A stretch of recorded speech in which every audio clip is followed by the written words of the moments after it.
اعوذ باللہ من الشیطان الرجیم، بسم اللہ الرحمن الرحیم۔ آج ہم سورہ بقرہ کی آیت نمبر 208 209 کا لفظی ترجمہ پڑھتے ہیں۔ شروع کرتے ہیں بسم اللہ الرحمن الرحیم۔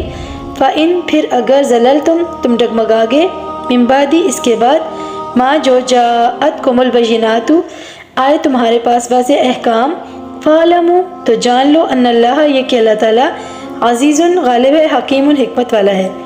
حل کیا ینظرون وہ انتظار کرتے ہیں، اللہ سوائے ان یاتیہم اللہ کہ آئے ان کے پاس اللہ، فی ظلال سائبانوں میں، من الغمامی بادل سے، والملائکۃ اور فرشتے، وقضی اور طے ہو جائے، الامر تمام قصہ، والی اللہ اور طرف اللہ کے، ترجع لوٹیں گے، الامور تمام کام۔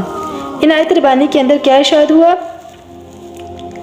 پھر اگر اس کے بعد ڈگمگا گے جبکہ تمہارے پاس واضح احکام آگے، تو جان لو کہ اللہ غالب حکمت والا ہے۔